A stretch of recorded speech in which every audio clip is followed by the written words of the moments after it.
السلام علیکم۔ روف top gardening کے ساتھ میں اپنے چینل پہ آپ کو خوش آمدید کہتا ہوں۔ آج میں آپ کو بتاتا ہوں کہ لیمن کا اگر آپ نے پودا لگایا ہوا ہے اور اس کو پھول نہیں لگ رہے تو اس کی کیا ریزن ہو سکتی ہے۔ سب سے پہلے تو آپ نے یہ دیکھنا ہے کہ جب آپ اس کو پانی دیتے ہیں تو وہ پانی نیچے تک جاتا ہے یا نہیں جاتا، کیونکہ جو اوپر جڑیں ہوتی ہیں وہ تو وہاں تک تو پانی جاتا ہے، لیکن جو نچلی سرفیس پہ جو جڑیں ہوتی ہیں وہ ایسے ہی خشک رہ جاتی ہیں، جس کی وجہ سے پودا جو ہے وہ اپنی ساری جڑوں سے پورا جو اس کا سسٹم ہے پانی کو جذب کرنے کا وہ کام نہیں کرتا، تو اس وجہ سے وہ اپنی زندگی کی جو بقا کی جو جنگ ہے وہ لڑ رہا ہوتا ہے، اور وہ صرف خوراک جو بناتا ہے وہ پتوں کے لیے ہوتی ہے۔ اگر وہ ایکسٹرا خوراک بنائے گا تو پھر وہ فلاورنگ جو ہے وہ کرے گا۔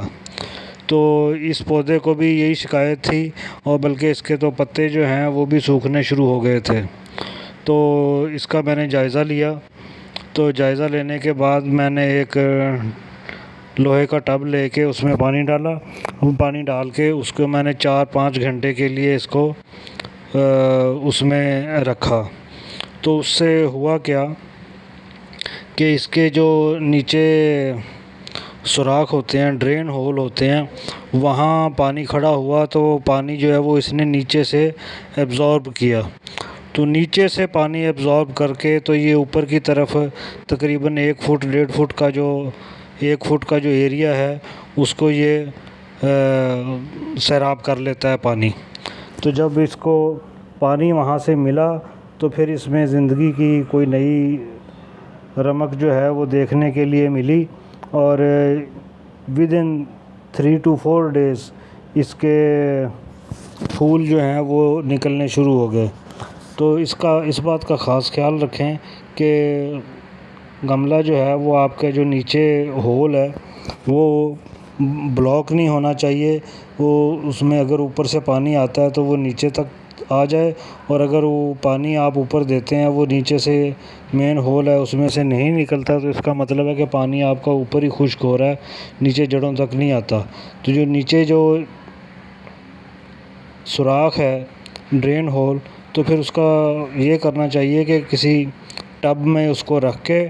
ہفتے میں 1 بار چاہے ایسا کر لیں، ٹب میں رکھ کے اس میں پانی چھوڑ دیں، تو وہ پانی نیچے سے جذب کرتا ہوا یہ پورا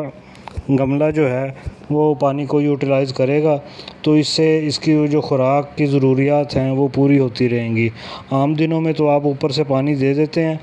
لیکن ہفتے میں 1 بار جو ہے وہ اس کو ٹب میں ضرور رکھیں تاکہ اس کی پانی کی جو ضروریات ہیں وہ پوری ہوں، اور پودا جو ہے وہ آپ کا پھول بنانا جو ہے وہ شروع کر دے گا۔ اور اس کا خوراک نہ بنانے کی وجہ سے اس کے پتے جو ہیں وہ بالکل پیور گرین نہیں رہتے، پہلے تو وہ تھوڑے یلو ٹائپ کے ہوتے ہیں اور پھر اس کے بعد خشک ہونے شروع ہو جاتے ہیں۔ تو اس کا مطلب ہے کہ پودے کو کوئی نہ کوئی پرابلم ہے۔ ویسے اوور آل ہی اگر جائزہ لے لیا جائے پودے کی صحت کا تو آپ کو پتہ چل جائے گا کہ اس پودے کو کوئی نہ کوئی پرابلم ہے، جس کی وجہ سے یہ فلاورنگ نہیں کر رہا، یا اس کو پھول نہیں لگ رہے، یا اس کی کوئی صحت سے ریلیٹڈ کوئی مسئلہ ہے۔ یہ میں نے آپ کو تفصیل سے دیکھ کے بتا دیا کہ اس میں جو مسئلہ ہوتا ہے وہ کیا ہے۔ زیادہ پانی نہیں دینا، لیکن ایک دفعہ جو ہے وہ آپ نے ٹب میں اس کو رکھ کے ضرور چھوڑ دینا 1 گھنٹے کے لیے، تاکہ نیچے سے یہ پانی جو ہے اوپر تک لے اور پھر اس کی صحت جو ہے وہ بحال ہو۔ اس میں اگی ہوئی جڑی بوٹیاں جو ہیں فالتو وہ نکال دیں اور گوڈی کر دیں اس کی کسی چیز کے ساتھ۔ یہ دیکھیں آپ کو یہ پھول نظر آ رہے ہیں چھوٹے چھوٹے، یہ بھی نکلے ہیں 1-2 دن ہوئے۔ تو یہ 4-5 دن پہلے میں نے اس کے ساتھ یہ کام کیا تھا، اس کے بعد اس کے نئے پتے بھی نکلے ہیں اور اس کے پھول بھی نکلے ہیں۔ جب نئے پتے نکلیں گے تو اس کے ساتھ نئے پھول بھی نکلیں گے۔ یہ ٹپ میں آپ کو آج بتانا چاہ رہا تھا، تو سوچا کہ آپ کو بھی بتا دوں مزید ٹپس دیکھنے کے لیے ہمارا چینل جو ہے وہ آپ دیکھتے رہیں۔ اس کے ساتھ ہی میں آپ سے اجازت چاہوں گا۔ خدا حافظ۔